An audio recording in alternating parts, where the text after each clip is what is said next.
লোকসভা নিৰ্বাচনৰ ফলাফল ঘোষণাৰ পিছতে এআইইউডিএফত প্ৰথমটো আঘাত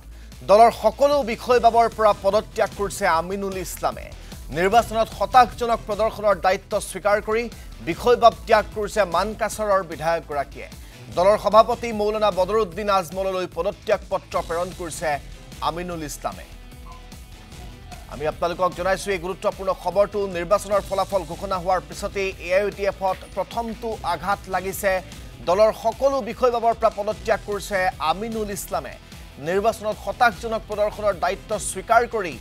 মানকাছৰৰ বিধায়কগৰাকীয়ে বিষয়বাব ত্যাগ কৰিছে আৰু মৌলানা বদৰুদ্দিন আজমললৈ পদত্যাগ পত্ৰ প্ৰেৰণ কৰিছে আমিনুল ইছলামে এই সন্দৰ্ভতে সবিশেষ জানিবৰ বাবে জ্যেষ্ঠ সাংবাদিক অমৰেন্দ্ৰ ডেকাৰ হৈতে আমি ফোন যোগে সংযোগ স্থাপন কৰিছো অমৰেন্দ্ৰ ডেকা কিছুদিনৰ পৰা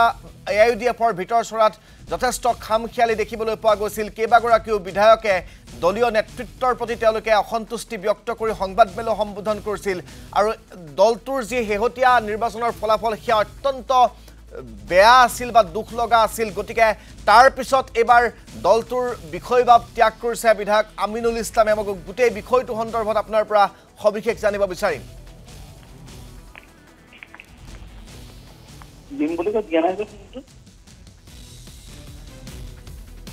অমৰেন্দ্ৰ ডেকা আপুনি যদি শুনি আছে তেনেহলে মই আপোনাৰ পৰা জানিব বিচাৰিম বিষয়টো সন্দৰ্ভত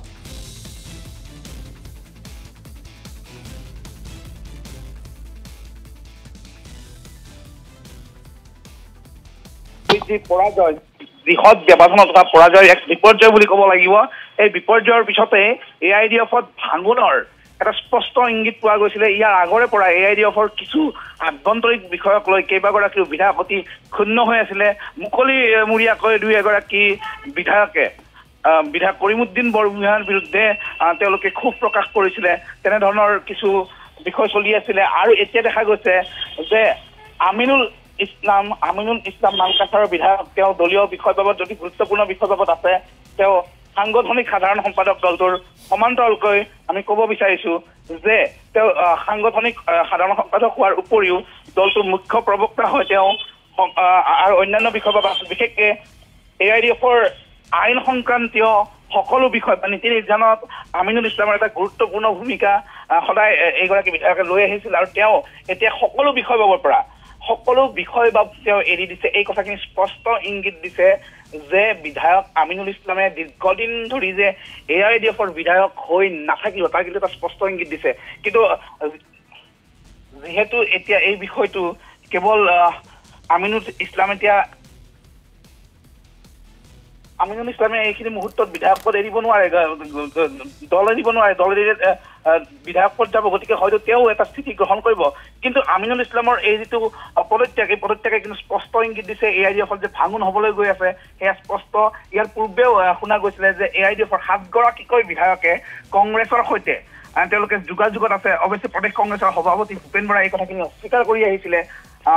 কিন্তু তাৰ পিছতো কোৱা হৈছিলে যে এআইইউডিএফৰ 7গৰাকীকৈ বিধায়ক তেওঁলোক যোগাযোগত আছে কংগ্ৰেছৰ আৰু তেওঁলোকে যিকোনো মুহূৰ্ততে কংগ্ৰেছত যোগ দিব পাৰে তেনেধৰণৰ এটা সম্ভাৱনা তেনেধৰণৰ এটা খবৰ চৰ্চা হৈ আছিলে আৰু এনে খবৰ আৰু চৰ্চাৰ মাজতে যোৱা 6 তাৰিখে আচলতে আমিনুল ইছলামে মানকাছৰৰ বিধায়ক তেওঁ এআইইউডিএফৰ সাংগঠনিক সাধাৰণ সম্পাদক তেওঁ দলৰ সকলো বিষয়বাবৰ পৰা তেওঁ অব্যাহতি লৈছে কেৱল তেওঁ দলৰ প্ৰাথমিক সদস্য হৈ আছে আজিৰ দিনটোত আৰু তেওঁৰ ওপৰত ন্যস্ত কৰা সকলো দায়িত্বৰ পৰা তেওঁ অব্যাহতি লৈছে অৱশ্যে তেওঁ কাৰণ ৰখাইছে যে তেওঁৰ লোকসভা নিৰ্বাচনত ধুবুৰীত যি পৰাজয় তেওঁলোকৰ দলটোৰ যি বিপৰ্যয় সেই বিপৰ্যয়ৰ নৈতিক দায়িত্ব স্বীকাৰ কৰি তেওঁ এইদৰে সকলো পদৰ পৰা অব্যাহতি লোৱা বুলি তেওঁ কৈছে কিন্তু ইয়াৰ অন্তৰালত আচলতে এআইইউডিএফত যে এটা ভাঙোন এটা খহনীয়াৰ যে ইংগিত পোৱা গৈছে সেয়া আজি স্পষ্ট হৈ পৰিছে ধন্যবাদ জ্ঞাপন কৰিছো অমৰেন্দ্ৰ ডেকা আমাক সবিশেষ জনোৱাৰ বাবে আৰু এআইইউডিএফৰ মই পুনৰবাৰ কৈছো যে বিধায়ক মানকাছৰৰ বিধায়ক আমিনুল ইছলামে এআইইউডিএফৰ সকলো বিষয়বাব ত্যাগ কৰাৰ সিদ্ধান্ত গ্ৰহণ কৰি ইতিমধ্যে এই বিষয়ে অৱগত কৰিছে দলটোৰ সভাপতি মৌলানা বদৰুদ্দিন আজমলক